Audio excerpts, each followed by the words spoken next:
Kita semua tahu soal perjuangan buruh, tapi pernah kepikiran nggak? Apa sih jantung dari semua gerakan itu?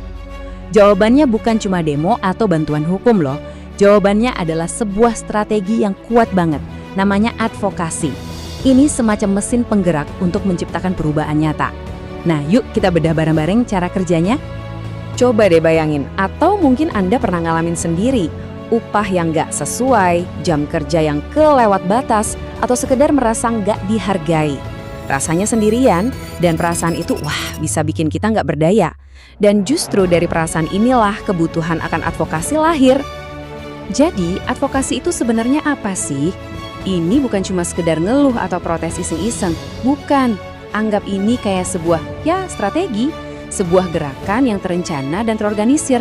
Tujuannya cuma satu, berjuang buat keadilan dan memastikan setiap hak pekerja itu dipenuhi secara sistematis. Oke, sekarang kita lihat fungsi pertamanya. Advokasi itu ibaratnya perisai. Inilah garis pertahanan pertama kita semua saat berhadapan dengan praktik-praktik kerja yang nggak adil. Jadi sebelum kita ngomongin negosiasi atau tuntutan yang lebih jauh, yang paling dasar dulu, harus ada perlindungan. Dan ancaman yang dilawan perisai ini tuh nyata banget loh. Ini bukan masalah sepele ya. Kita ngomongin soal upah yang ditekan habis-habisan, jam kerja yang nggak manusiawi, sampai dipecat gitu aja tanpa alasan yang jelas. Ini masalah-masalah fundamental yang nyerang langsung ke martabat kita sebagai pekerja. Terus, gimana cara kerja perisai ini? Caranya tuh simple, tapi dampaknya luar biasa. Advokasi memastikan hukum itu benar-benar ditegakkan. Organisasi buruh bantu para pekerja biar melek hukum, biar paham hak-haknya, dan menuntut perusahaan buat patuh sama aturan main yang ada. Intinya satu kata, akuntabilitas.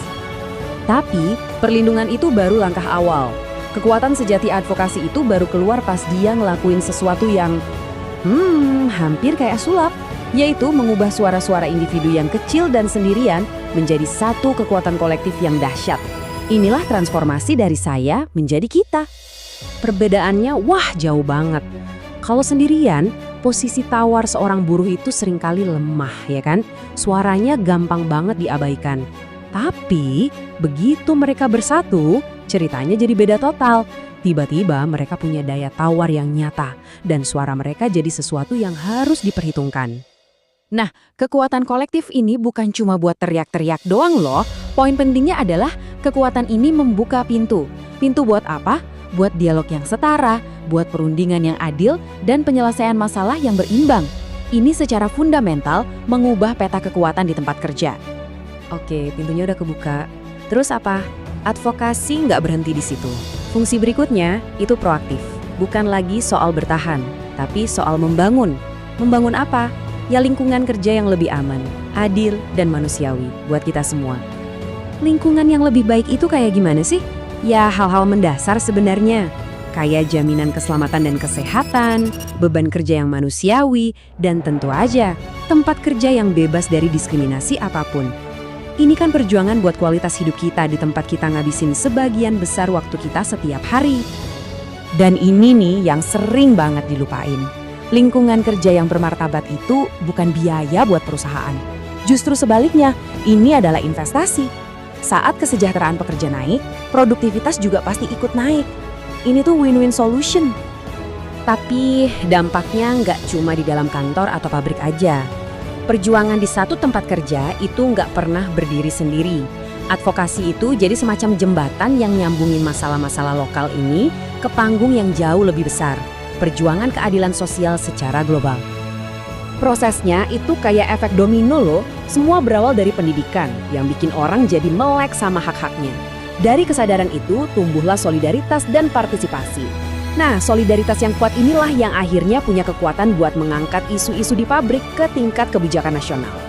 Karena pada akhirnya semua yang kita alami di tempat kerja, gaji, jam kerja, perlakuan itu nggak bisa dilepaskan dari gambar yang lebih besar, dari kebijakan ekonomi dan politik negara.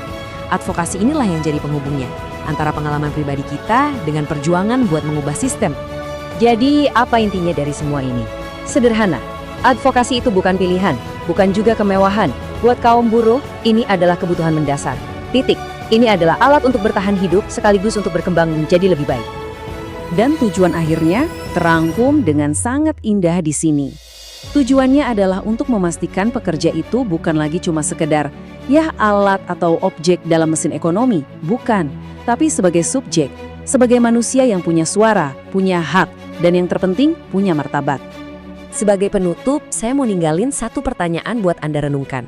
Setelah kita tahu betapa kuatnya advokasi, coba deh pikirin, dari mana solidaritas bisa kita mulai di lingkungan kita sendiri? Karena ingat, setiap perubahan besar itu selalu dimulai dari satu langkah kecil, dari satu obrolan sederhana.